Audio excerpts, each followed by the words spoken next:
Hello, everyone, and welcome to Perfect Practice. Today, I get to speak to a marketing genius. Today, we have Daniel Bussius from Built by Love. And Daniel and I actually met in a very unique way. We met on Facebook. So I was scrolling Facebook, as we all probably do. And the thing that attracted me was his ad and the name of his company, Built by Love. And, for those of us that are kind of in the conscious space, in the heart centered space, it immediately attracted me to set up a conversation with him. And my wife and I jumped on a call, and he took us through a proprietary process that he's going to share with us today called the marketing ramp. So I'm excited to share what he had to offer. And I know he's excited to share because marketing is an area where we spend a lot of time, energy, and effort. And we want to make sure that we get a lot of value in return for the effort that we're putting out there. And if we don't see that value sometimes immediately, because we don't understand how these things work, we might give up. And the danger in that is that our business doesn't thrive. People don't get to hear our message. And then we spend or waste money elsewhere and don't see results either. And sometimes that means people throw in the towel. So, Dan, thanks for being here today. Absolutely. Thank you. It's a pleasure to be here. Well, it's so great to reconnect and to share what I know you love to do with great passion, which is marketing. So, before we get too into the ramp, I'd love to have our audience learn a little bit more about you. So where did this all start for you?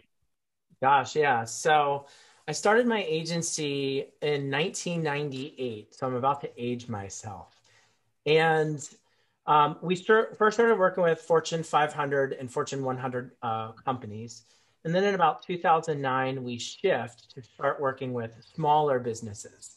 And one of the things that I found when we went from, large corporations that have basically unlimited budgets to smaller companies that are trying to grow and scale is that they didn't have the amount of resources and time to be able to test different variables of marketing and copy and different things to see what's going to work and what's not going to work. And so that's really where the ramp originated from, where there's a great deal of responsibility resting on our shoulders as a marketing agency, that if there's a business owner that's going to invest their hard-earned money with us, well, we don't have years and thousands or hundreds of thousands, and in some cases, millions of dollars to spend to see what works and what doesn't work. And so we had to figure out a way to succinctly and effectively get results for them in the shortest amount of time.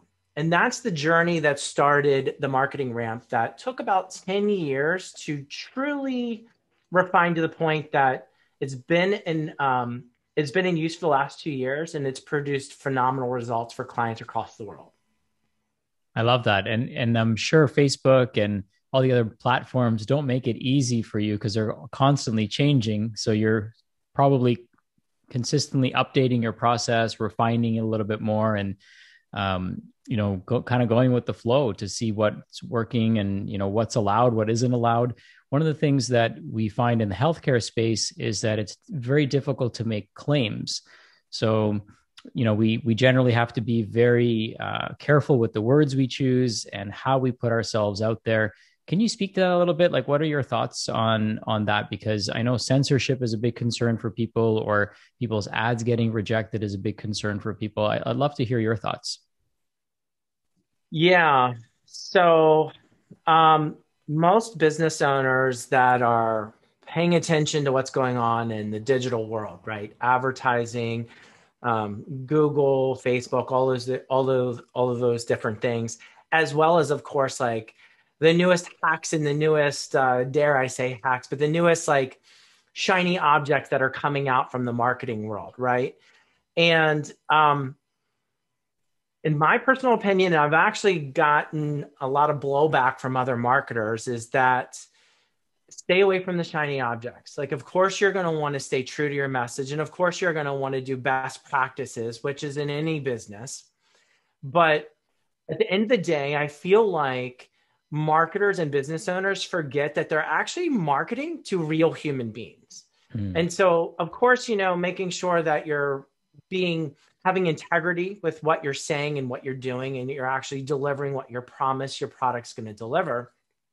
But outside of that, the real true principles of how you're going to engage with humans and how you're going to effectively market really has not changed since the dawn of time. And so that's really what the marketing ramp has been centered around.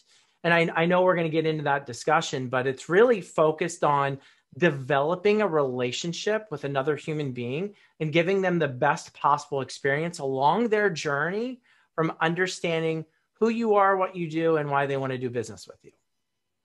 I love that. Great perspective. So why would you say that most marketing fails? Is there something that you've been able to put your finger on? I'm sure there's a multitude of reasons, but are there themes that come up for you? Gosh, yeah, there certainly are. And so some of the things that I see that clients do and prospects as well that we talk to on a regular basis are they haven't thought out the entire customer journey. Mm. And so for anyone who doesn't understand or has not heard of the customer journey, also sometimes known as the buyer's journey, and if you'll let me just for a moment to kind of take us off to the side, a restaurant experience, that is a buyer's journey or a customer's journey. From the stage of you being greeted at the hostess stand to being seated at wherever you want to sit, outdoor patio, at a booth or whatever, to them greeting you, giving you a drink of water, to making the order, to getting your check. All of those different things are different stages in your customer's journey. And there's different conversations that'll happen. There's different durations of time that are ideal for you, that you'll have a great experience. And so and that makes sense in a restaurant because we all have arguably at some point in time sat down and had a meal at a restaurant. But business owners don't actually think that through from a marketing perspective or a sales perspective of what is your buyer's journey? How are you going to take them through from prospect, which is stranger, all the way through to them not only doing business with you, but being a raving fan and wanting to tell the world, to promote about your service, your brand, and tell everybody with pride that they do business with you and that they're happy, right? And so we really have to think that through. And most people don't. And what they focus on is what's called the top of the funnel of like, we just got to get leads. We have to get as many leads. And they've got huge opportunity gaps in which they're losing money by not thinking through the entire customer's journey. And if I can add one more thing to that, if you have not developed your own customer's journey, one has been created for you. There's no business that does not have a customer's journey. The only difference between you creating one is it's masterfully created to have the best possible experience, or one that's organically happened and is basically maybe is good, but is not optimized to make sure that you're not leaving money on the table and making sure that your clients and your customers have the best possible experiences. So that argument is the first, and I'd say the number one thing that most business owners don't think about. And the second is figuring out how they can infuse points of delight along the way to give the best possible experience.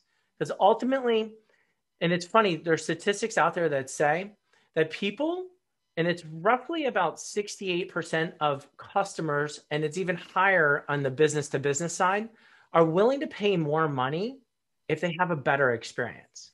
So a lot of times we're focusing on how to get leads, and we're not focusing on how to deliver value and how to deliver great experiences throughout the entire process. Yeah, that's an excellent point. It's easy to get caught up in that aspect of the funnel, like the top of the funnel, as you mentioned, where, okay, we're getting more leads, we're getting more leads, we're getting more leads. But then what's happening to those leads? It's like a bunch of people coming into your restaurant, but then if there's no tables for them to sit, or there's no waiter to seat them, or, there's other challenges that they're facing, then yeah, I love how you said that whether you've created an experience or not, they're having one. And it could be a conscious experience that you've carefully curated, or it could be something that is just a result of happen chance or randomness. And then what people do is they keep loading the top of that funnel, which then costs them more and more money. And no matter what agency they use, or no matter what strategy they use, it's the other side of that, opt-in or whatever it is that gets those people in to say yes initially. It's that's failing them. And, I learned this from one of my marketing mentors a while ago, is that 90% of sales take place after 90 days. So when I'm coaching a client, one of the first things I ask them is like, okay, you're getting these leads, but what's happening to them over the next 90 days? And they're like, what are you talking about? And I'm like, yeah, that's the most important part, is creating that experience. You don't need a lot of people. You need the right amount of people having the right experience, who are then going to turn into hopefully raving fans or customers and clients. And if they have a good experience, then I'm sure you can attest to this, that they don't even have to become a customer to refer other people to you. You just become naturally that amazing fit that they become raving fans of. Absolutely. And there's a really interesting statistic that I heard, and we've put it into play into all the marketing that we do with our clients. And it's 60% of customers have buyer's remorse immediately after they buy a product or service. That's really interesting, and it's a quite a large amount of people. So 6 out of 10 people that buy anything immediately have buyer's remorse. And and that doesn't mean that they will return or ask for a refund of that product or service.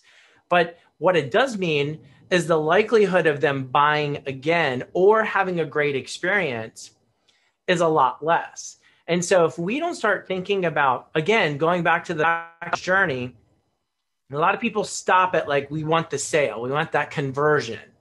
What happens after? Because 6 out of 10 people in your business that are buying have that internal talk track that starts up in their head. Was this the best company? Did I spend my money wisely?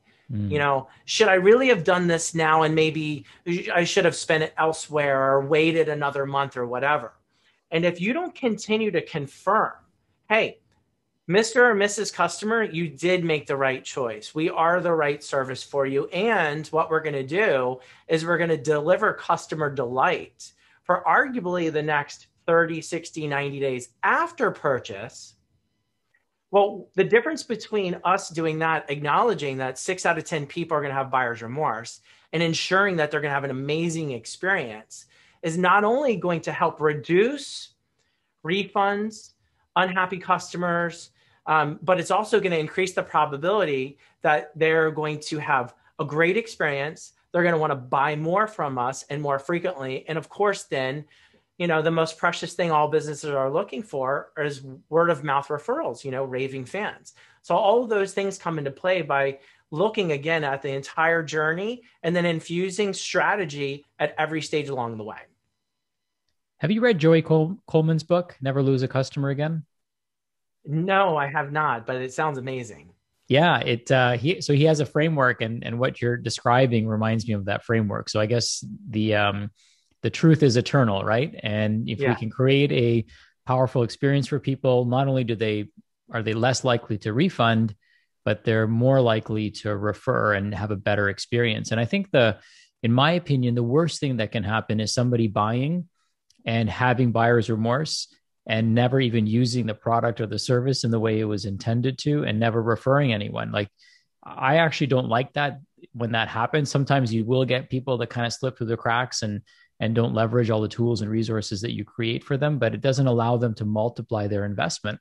So if we could do little things along the way that nudge them along, allow them to fully leverage whatever your service or offering is, and make it easier for them to use that service or offering, then they're more likely to refer others, which I think is the holy grail for any business. Is we want our customers to do the marketing for us, because they're collapsing time, right? They're bringing us warm leads or hot leads, as opposed to us going out and getting brand new cold traffic. Yeah. Going back to one of the initial questions you had asked me, with, mistakes that we see that most business owners are making in their marketing efforts. And unfortunately, I do own a marketing agency, so we're not immune to this, but the majority of clients that have had some level of engagement with either a marketing consultant or a marketing agency, unfortunately, but it's the reality out there, they've had a bad experience with an agency or a marketing consultant in the past. And I think it's because, and I can't speak with accuracy to this, but this is my own humble opinion, is that most agencies out there haven't really thought through an entire process. And so if a client will say, hey, I need more leads, they will focus on that. Oh, okay, well, we're going to run ads and we're going to have a landing page and all the different, shiny object syndrome out there of like, even down to the button color needs to be red. I get a higher conversion. But I think what really needs to happen, and the way that we've shifted and pivoted our agency, is that we have to look at the entire thing. So yes, of course, you want more leads. Everybody wants more leads. Everybody wants to have, more happy, ideal customers. But we have to look at the entire customer's journey. And by doing so and mapping that plan out, then as we then do bring in more leads, we will know as they move through all those stages are optimized. And so as they move through, whether they buy or they don't buy, we'll have a strategy in place for that. They'll have a great experience. And then, like you said, if someone comes in and they don't buy after 90 days, we've got that covered. All of those different stages have been mapped out and covered. Yeah, a lot of marketers will tell you it's a numbers game, but what I'm hearing from you is more of an experience game than anything else. And if you have all the numbers, like the numbers look good, but the experience is not that great, then it's going to show up on the back end of the process. Yeah. And what's going to happen is once you think through the plan, once you have the foundation, build your empire, build the house as big as you want it, right? But you have to have a rock solid foundation. And with that foundation, you can then scale. And what happens then is your ad cost, your conversion cost, your click cost, all that actually drops. And what also happens is your open rate and your click rate increases. So your engagement increases, you have a better experience. And then usually, depending on the business, the customer lifetime value, which is the value of the customer over the lifetime of them staying as a customer with you, also increases. So across the board, your margins increase and your cost decline, which is exactly what every business is looking for in their sales and marketing efforts. Yeah, and that's a timeless principle, right? So regardless of what the newest shiny object is or the newest platform is, having this type of foundation in place is absolutely necessary before we start changing, jumping onto a whole new platform, because that's not going to solve this problem. What's going to solve this problem is really installing these critical pillars into people's marketing strategy. Now, you've identified 7 of these pillars, so I'd love to jump into that as well. And that way, those that are tuning in, this is a good time to start taking some notes if you haven't been already. Dan's going to walk us through these 7 crucial pillars to building your Rockstar brand. Yeah, absolutely. Well, thank you for asking about that, because I do think it's incredibly important for that. So the first thing is you have to identify who your ideal customers are, right? Your ideal customers are, if you could have an unlimited supply of these type of buyers, right, that are going to be perfect, they're going to fit perfect in your world, that would be identifying who your ideal customers are. Now, once you understand your ideal customers, then you'll be able to understand how you should communicate to them. And just as a side note, some businesses have more than one ideal customer, and that's okay. Okay. Most businesses will have 1 or 2, but most cases, once you know who those customers are, what they look like, what their pain points and their challenges are, you can really dial down to your brand voice. How does your brand communicate? What's the kind of language? Is it formal? Is it informal? And what's the kind of tonality, right?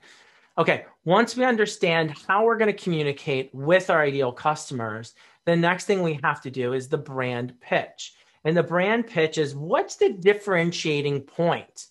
What makes your business better than your competition? In a world of the internet where we're literally competing with the entire globe, right? Consulting as contractors, products and services, you've now got the ability to buy anywhere in the world. It's not only limited to your local geographic area for the most cases. We have to have that brand differentiation, that brand pitch. So once we have those things, the next thing we have to do is we have to map the customer journey. And that's kind of like what I've said previously in the example of the restaurant experience, right? So what are those different stages that are important that we know that they need to move through? And in giving a restaurant example for those who don't understand the mapping the customer journey, it would be something along the lines of, if it's a restaurant, greeted at the hostess stand, then seated at your table and introduced to the waiter or waitress, offered an appetizer, maybe ordering the entree, and all the way through, to you leaving the restaurant. So that's mapping your customer journey. And every business will have their own journey that they need to map. So once you've understood and mapped out your customer journey, the next thing you need to do, and this is where our proprietary process comes in, is you have to build the ramp. And the ramp is an acronym. It's short for Responsive Automated Master Plan. And what you do is at every stage of the customer journey, you will build the cadence, the communication, as well as identify the assets that need to happen along the way. That becomes your blueprint for how you're going to actually build your marketing, send out your emails, depending on if you're using marketing automation systems or not, what your workflows or your campaigns may be called or what they might look like. And then the next thing we need to do is we need to set the ideal and maximum duration.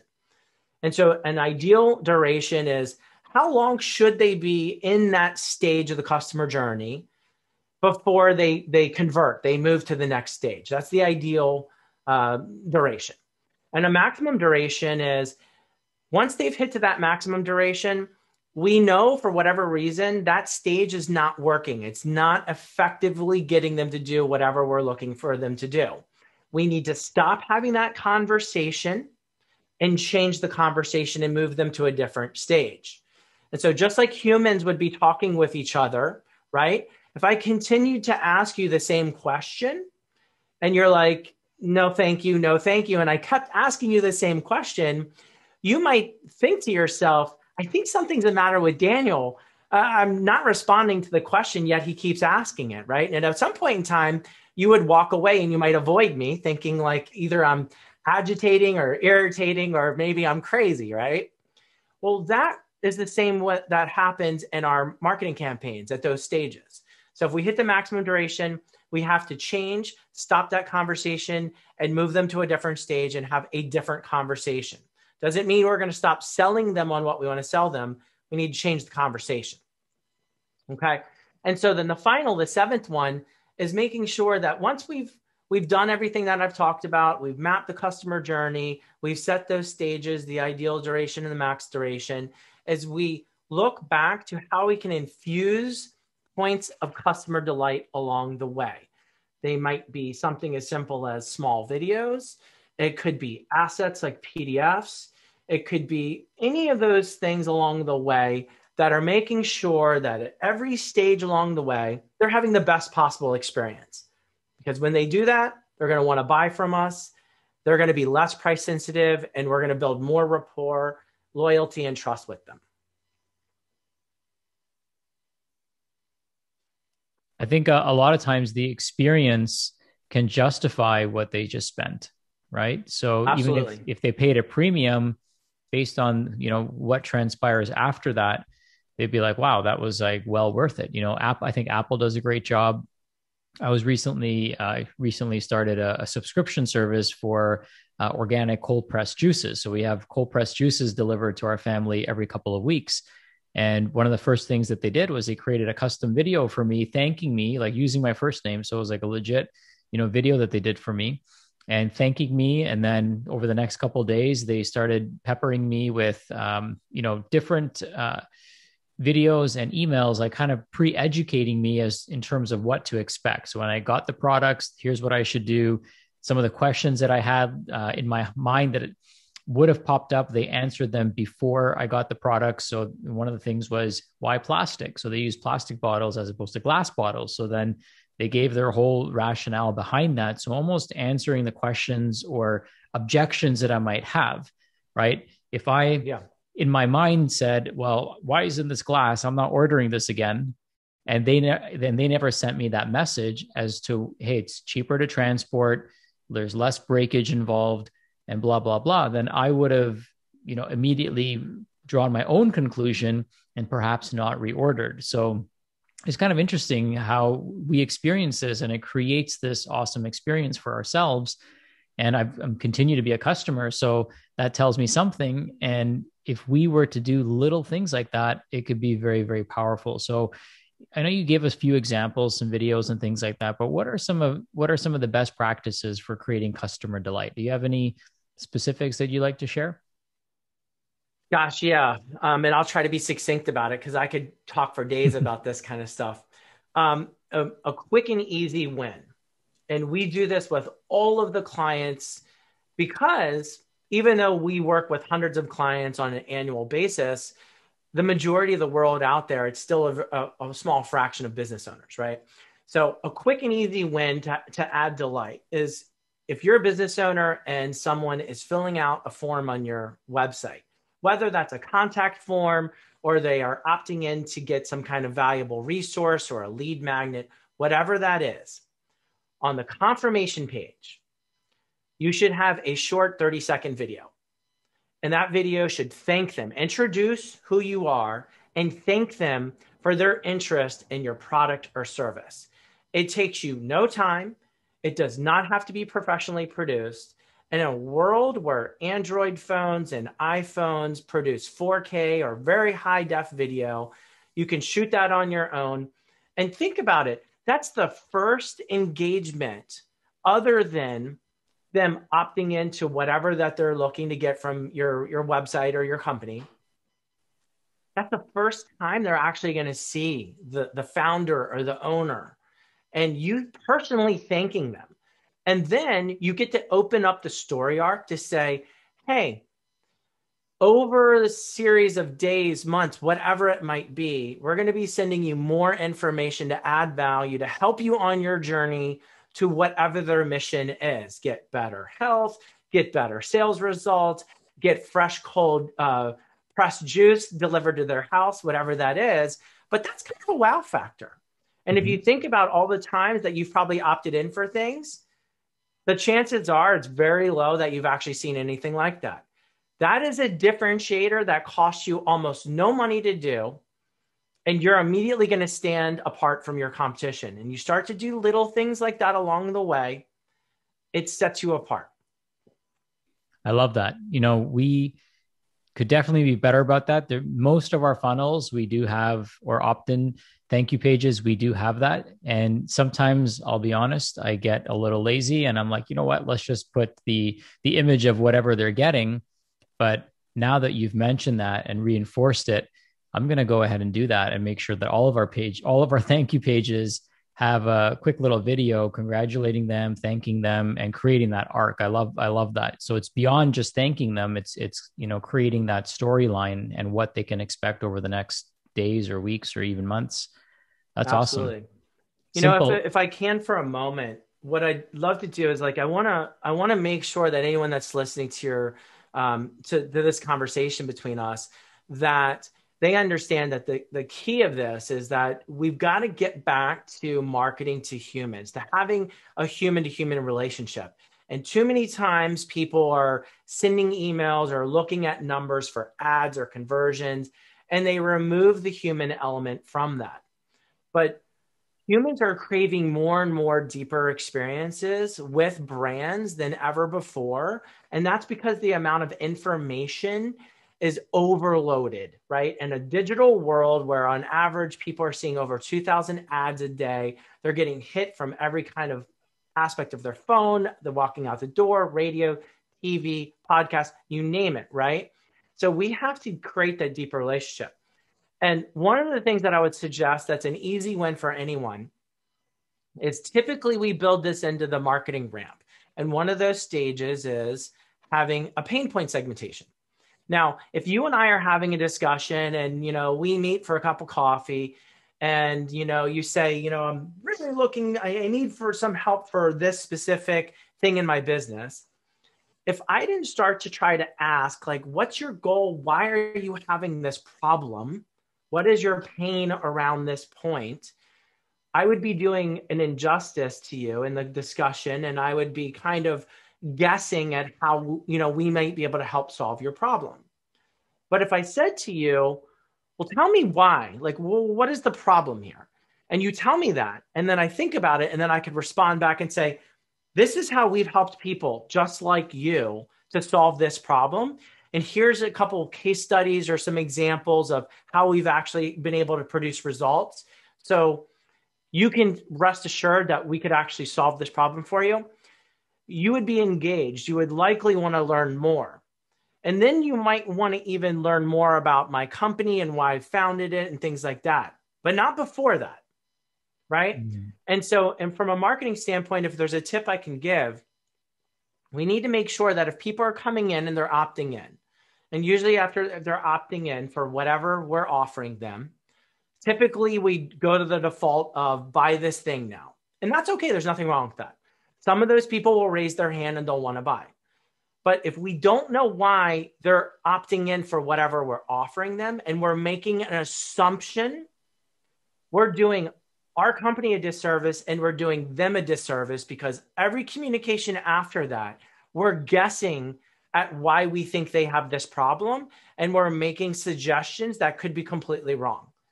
In a human-to-human engagement, if we were talking in real life like we are, you would give me dialogue and I would then change my response based off of the conversation.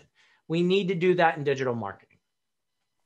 Okay. Now, how do we do that without making it overwhelming for for the business owner? Because some of these conversations can get very complicated, especially when we're working with healthcare and, Of course. Patients coming with specific problems. So I'd love to hear your thoughts on that.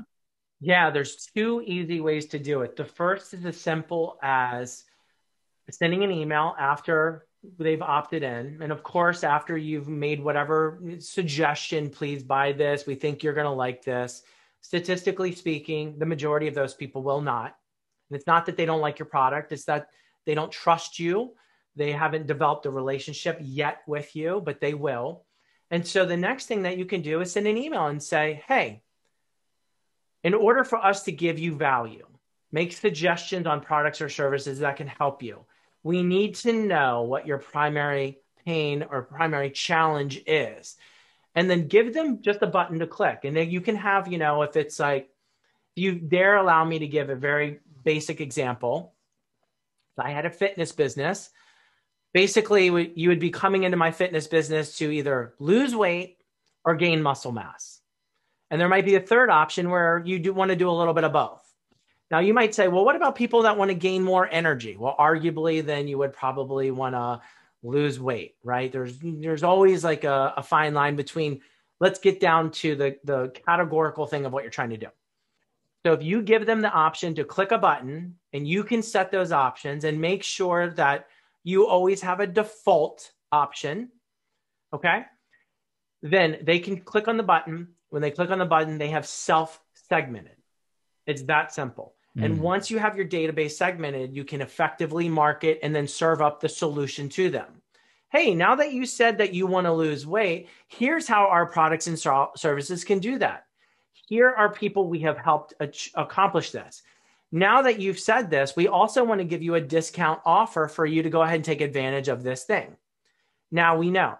If someone, and in case you're wondering, well, what if they don't click the button? What if they don't answer? That's totally okay. We can give them a little bit of time, a couple of days to respond. And if they don't respond, we move them into the default. And the default kind of covers everything. It's broad. So using my fitness example again, if I'm looking at you either want to lose weight or gain muscle mass, the default, I would talk about both. Hey, coming into my fitness program, you can get more toned, you'll be healthier, and you also will lose some unwanted or unnecessary body fat. I'm covering all the bases. And of course, there's different attributes to those things, but we've got a default thing. If you'll allow me, one other thing that we can do is, especially for those that are creating content, right? Whether you're creating blog posts or just regular content, if you categorize your content based off of the pain points that your business has, and you notice a trend that someone is consuming a lot of content, whether it's opting into lead magnets or whether it's certain things that you can track based off your system, and they're going down that primary pain point, well, your system can make that intelligent assumption to then start offering things based off of that thing. Does that make sense? Yes, absolutely. Is there a particular CRM that you prefer or recommend? I know it's a loaded question, but just curious what Yeah, you it's totally use. a loaded question. For depending on the size of your business, um, as an agency, if you're over $1 million or you have funding, we would suggest HubSpot because it's designed for scale. It's incredibly powerful. We absolutely love it at scale. If you're a smaller business under $1 million, or you're a business that's a lifestyle business and you don't want to grow into a very large business, there's a lot of great options out there. Keep is one of our preferred ones for smaller businesses. But to be honest, I mean, there's so many good ones that I would be doing disservice to say like Keep is the only one or HubSpot's the only one. But those are our two favorites. Under $1 million, Keep. Over $1 million, HubSpot. Okay, good to know. So, how do people who are interested in this process? I love the ramp process. Like it's really simple, but um, humanizing, right? You humanize your customers, so they're more than an email address. They're more than just an email open, and more than a number. They're it's a human being, and I don't think that anything that you said today is questionable. I mean, it's just it creates a very humanizing experience for the person. And interestingly enough, it can be the thing that separates you from all the other noise that's out there. So, is there a reason you find people don't do this? Is it because they just don't know it, or they're too focused on something else? But what have you found being the reason that people do they find it too complicated? Like what's your thought on that? Gosh, what a smart question. Thanks for asking that. I think I think the majority of people are looking at short-term results, right? If Mm. I can just get more leads, if I can just get more sales, if I run this promotion with scarcity and say that this offer is going to expire in X amount of time, they're looking at short-term rather than develop a relationship. And the relationship that you develop is going to last much longer. You're going to get way more value, way more sales out of it. However, that actually, in the most cases, will prolong your initial sale a little bit longer because you're building that relationship and that value and that trust. Mm-hmm. And if you say to a business, hey, we're going to do it right, but it's going to take a little bit longer. But what's going to happen is you're going to get more sales over time. Or we can get you a bunch of sales right up front and, maybe you burn through your list and maybe those people don't ever buy from you again. Well, most people are like, I want the sales now. We'll focus on the stuff later. So they're looking for immediate gratification, immediate returns, and they're not thinking about the longevity of how their business is going to scale and grow. And so they kind of get caught into that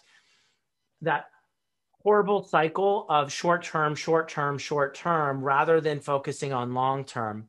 And if they had just focused on long term and built that foundation in the beginning, then what will happen is that customer journey, the marketing ramp will continue to sell and deliver value for people along the entire span. And when we build these out for clients and customers, some of them run a year and a half. So if someone opts in today, they're going to get nurture and value and opportunities to buy their products and services from a year and a half from now. They will continue to get that value. Most clients don't think that way. They think about what can we do to move the needle right now in the next 30 days. And I don't care about day 31 or day 35. I'll focus on that when that day comes, and they get caught in that rut. It's always like, what can we do right now today? Yeah, it's a very, very short-sighted way of doing business. And um, I think that especially when businesses are just starting out, they want to put revenue in the books and they want to start seeing patients. But I think they always have to focus on the long term. It's, what I refer to as a long game. And the long game strategy is what we want winning in the long run. I just had an interesting story I thought I'd share. So we had a client who signed up for care just yesterday, and she had been following us for 9 years. Wow. So she's been on our list for 9 years, and she's been through hell and back. And maybe that's on us because we didn't put the message out there enough for her to take action. But she came to an open house, a virtual open house we did, and got to learn a little bit more about why it is we do, like everything you talked about that should have been in our ramp, process. We did that in an open house, but had we been doing that all along, then maybe she wouldn't have suffered for 9 years. So, I love how you've articulated this, and it just makes total sense. The question I have for volumes you. to what you just said, though. I mean, and I have so much respect for you because you're looking at this as not as a sale. You're saying, hey, if we had done this differently, we would have been able to help her not suffer for so long. And I think that speaks volumes to your listeners and your followers, that that's the end goal, is you want to help more people. And so by you having more effective marketing and a better process is going to help more people. I mean, ultimately, the end goal for you is you're helping people. Of course, it's going to help you make money, but with that is going to give you the opportunity to help more people. So that speaks volumes to what you just said. So kudos to you on that one. Oh, thank you. Thank you for acknowledging that. It was unconscious, but now that you say it, yeah, I mean, that is our ultimate intention, is to reduce human suffering, especially if it's unnecessary. And especially if it's because we didn't have our message dialed in, and if it's as simple as asking that question right from the very beginning, properly and appropriately segmenting them so they're getting content that's relevant to them, to their problem, and they're feeling seen and heard, then, that's simple yet profound. And it makes all the difference in the world for that person to feel like, hey, I signed up for the right list, versus, I sign up for things as a novice marketer myself, certainly not in your league, but as somebody who studies marketing and has been doing so for years, I sign up for other people's lists and I see that I'm getting this whole bunch of emails that aren't what I signed up for. Yeah. That's totally irrelevant to me.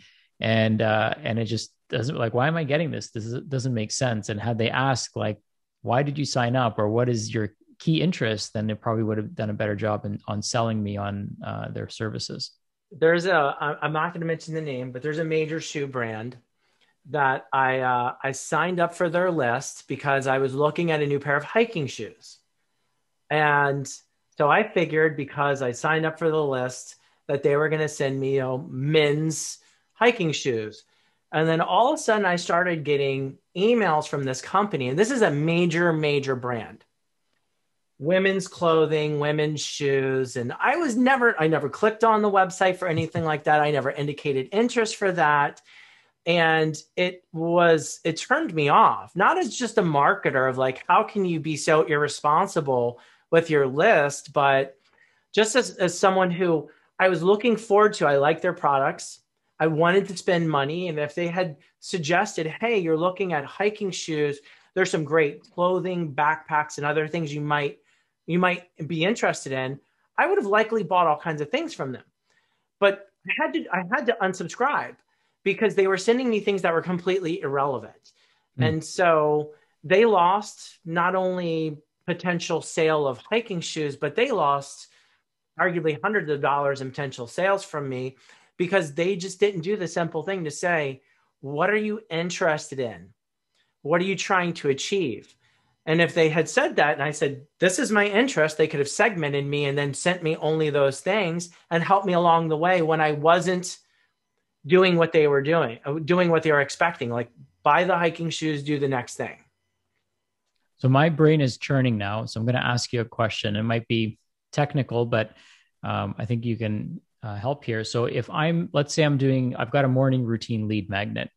Now, why that person joins that morning routine or wants it could be they want to lose weight, they want more energy, they want better hormones, they want better mood. And so there's a couple places I could ask them that question, right? I could have a drop-down menu that before they submit their email address that segments them there. I could have a button on the thank you page along with the video, as you mentioned, that potentially segments them there based on what they click, and I could also have it in the email that they get that allows them to say, hey, this is why I joined. Where would you, of those three spots, where would you say would be the best place to put that? That's a really smart question. And there's no wrong answer to this. Okay. And there's no wrong place to put it. what I would suggest is I would suggest that we put it in two places, actually. I would put it in your web form and make it a non-mandatory option. They can self-select. And if they choose to self-select and tell you that right at the beginning, great. But do not gate the content by them having to answer the question, or you might not get a truthful response. They might just choose the first one. Okay, if they choose it there, great. Now they can go down their track. You can deliver that. You can move them right into that, where I'm talking about the pain point segmentation. You would be able to immediately move them into that selected pain point and then serve them up on how you've helped them and all those things. Okay, if they don't answer that, then after you've delivered the lead magnet, then I would also ask the question and say, hey, we've got a lot of information, a lot of resources. We can definitely help you. But the reason why we're asking this question, like what's in it for me scenario, is in order for us to serve up the right content, the right articles, the right, advice, and the right supplements and other things, whatever, you're going to continue to offer them, we kind of need to know what you're facing. And just like if you were to go, if you were to go to a doctor and the doctor, it would be crazy. I know this is a crazy example, but imagine if you walk to the doctor like, hey, doctor, I don't feel good. The doctor's like, okay, here's your prescription. Go ahead. And you're like, well, hold on. You didn't even know if it was my elbow that hurts or my knee or I have a sore throat. Yep, doesn't matter. I'm just going to give you this prescription. Like that would be like insane. No one would do that, right? You'd probably never go to that doctor again. They're going to ask you intelligent questions, and you're going to know why they're going to ask the questions, because they're going to want to pinpoint how they're going to be able to best serve you and find the solution for you. So as long as they know that, then I would make sure that if they don't answer in the front, catch them in the back, but explain to them why you're going to ask that question. So it's not like we're just data mining. We're just trying to get as much information from you as we can. This has been awesome, Dan. I so appreciate your knowledge, your wisdom, your generosity, and your process. The ramp process is so simple yet profound. And I can see how it would make a huge impact for any business, especially for us in the healthcare space, just asking the right questions. And you gave a great example there at the end. And it really made me think. I'm like, yeah, that's what I'm guilty of in some cases. I know other people are guilty of that. And this really enlightened us. So thank you. And before you go, I'd love to know how people can get in contact with you. Absolutely. Thank you so much. It's been an honor to be part of your show. So if you want to learn more about our award-winning agency, you can go to builtbylove.agency. If you want to learn about the marketing ramp, you can also go to marketingramp.com.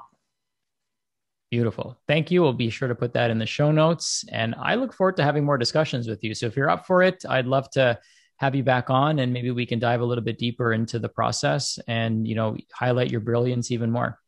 Absolutely. It's been an honor. Thank you so much. Thank you, Dan. Have a great rest of your day. All righty. Take care.